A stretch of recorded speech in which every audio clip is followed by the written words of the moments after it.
Assalamualaikum warahmatullahi wabarakatuh. Teman-teman, di sini kita akan belajar mengenai dot plot. Yang pertama adalah pengertian dari dot plot itu sendiri. Dot plot adalah grafik yang menyajikan distribusi dan variabel numerik yang setiap data dilambangkan oleh titik. Dot plot ini sama saja seperti diagram batang, namun menggunakan lambang titik. Dot plot mempunyai kelebihan kita bisa melihat median dan modus secara langsung. Namun kekurangan dari dot plot ini, visualisasi dot plot hanya untuk data ukuran kecil dan nilainya diskret. Sebagai contoh, nah kita di sini bisa lihat secara langsung modus dan mediannya, di mana modusnya itu 7 dan 9. Kita bisa lihat langsung kan, ini adalah contoh sederhana dari dot plot itu sendiri. Nah, sebagai contoh kita di sini punya data umur siswa di mana ada umur 5 tahun, 6 tahun, 7 tahun, 8 tahun sampai 12 tahun. Sebelum kita membuat dot plot, sebaiknya kita membuat tabel frekuensi seperti ini. Nah, setelah membuat tabel frekuensi, barulah kita menyusunnya ke dalam bentuk dot plot. Ini adalah contoh dot plot dari data yang tadi, dari data umur siswa. Nah, bisa kita lihat bahwa mediannya di sini adalah 8 dan modusnya adalah 7. Kita bisa lihat secara langsung bahwa modusnya itu adalah 7 dari tumpukan dot plot tersebut. Nah, selanjutnya kita akan belajar stem and leaf. Nah, stem and leaf ini adalah sebelumnya kita pernah belajar sebelumnya di bab 2 pernah belajar distribusi frekuensi ya. Nah, kalian bisa baca sendiri di buku di halaman 112. Nah, kita lihat dari data frekuensi ini, kita baca dulu. Sebagai penjelasan, distribusi frekuensi berikut memperlihatkan jumlah spot iklan yang dibeli oleh 45 anggota.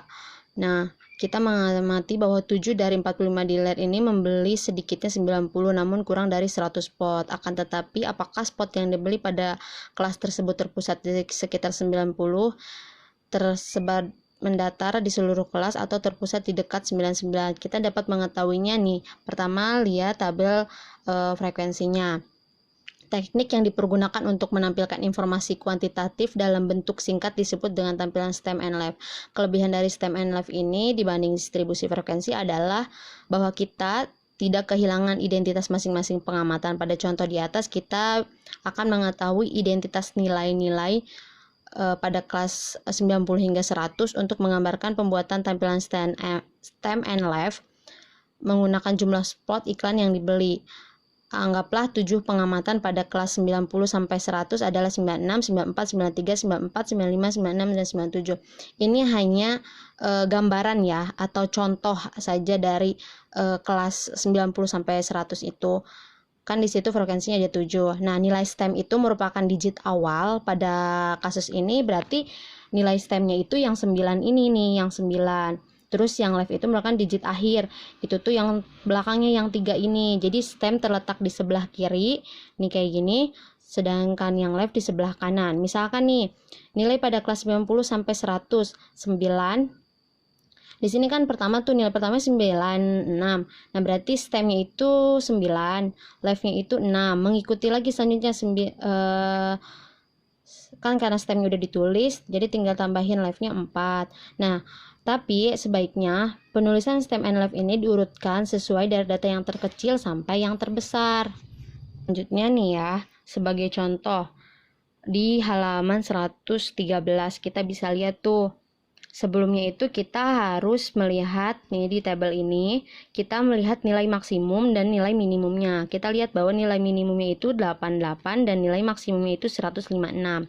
Nah, kita bisa lihat jumlah spot yang terkecil kan 88, jumlah yang terbesar kan 156. Berarti nilai stemnya itu pertama 8, terus nilai sampai berlanjut ke 15. Nah, karena di sini di tabel pertama itu 96 nilai pertamanya, maka stemnya 9 dan leftnya Nah, kita lihat dulu datanya nih semua nih. Kita urutkan dulu dari yang terkecil sampai yang terbesar. Nah, pokoknya setiap angka awal misalkan 9, 11, 11, 117. Nah, ini yang stemnya itu 11 tuh. Terus yang left-nya itu 7. Terus sampai datanya penuh kayak gini. Tadi itu kalau stem itu kita harus mengurutkannya sesuai dari data yang terkecil sampai data yang terbesar. Terus kita juga dapat menarik kesimpulan nih bahwa tampilan stem and left itu pertama jumlah minimum spot yang dibeli adalah 88 dan maksimumnya 156. Kita bisa lihat juga nih bahwa dari 3 dealer itu membeli 150 atau lebih. Terus jumlah yang banyak yang beli itu maksudnya dari 110 sampai 119, karena lihat jumlahnya banyak, ada sekitar 9. Nah, itu untuk stem and left. Selanjutnya kita akan belajar ukuran posisi. Salah satu metode ialah di sini lokasi yang terdiri dari data kuartil, desil, dan persentil. Nah, kalian bisa baca di halaman 118 di situ bahwa kuartil itu membagi kelompok pengamatan ke dalam 4 bagian yang sama. Kuartil pertama biasanya dilambangkan Q1 merupakan nilai bawah 25% dari pengamatan, dan kuartil 3 biasanya dilambangkan Q3 merupakan nilai di bawah 75% dari pengamatan yang terjadi. Jadi logikanya kalau Q2 itu biasanya mediannya.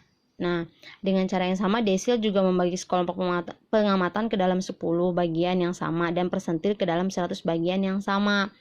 Nah, selanjutnya kita ke materi kuartil, desil, dan persentil. Guna merumuskan prosedur perhitungan letak persentil, LP itu letak persentil menunjukkan lokasi dan persentil yang diinginkan. Jadi, jika kita ingin mencari persentil ke-3, kita akan menggunakan L3 dan jika kita menginginkan mediannya persentilnya ke 50, maka L-nya 50. Jumlah observasi adalah N. Jadi jika kita ingin menemukan median, letaknya berada pada N tambah 1, atau kita dapat menuliskannya N tambah 1 P per 100. Ini rumus dari kuartil persentil. Nah, kita bisa lihat nih contohnya nih dari data ini nih. Nah, ditentukan median kuartil dan kuartil ketiga. Sebelumnya, kita harus mengurutkan dari data terkecil sampai data terbesar. Nah, untuk menentukan mediannya, kita tadi itu pakai L50, terletak pada N tambah 1, 50 bagi 100, di mana N adalah jumlah pengamatan. Pada kasus ini ya, ada di posisi 8. Kenapa bisa di posisi 8? Karena ada jumlah datanya 15. Nah, tinggal kita masukin aja 15 tambah 1 dikali 50 dibagi 100, hasilnya itu 8. Nah, kita cari posisi ke-8, hitung dari yang terkecil sampai terbesar. 1, 2, 3, 4, 5, 6, 7, 8 ada di $2.038. Itu disebut mediannya. Terus kalau mau nyari kuartil pertama, nah kita tinggal cari aja. Tadi itu kuartil kan dibagi, kalau kuartil 1 itu 25%, kalau kuartil 3 itu 75%.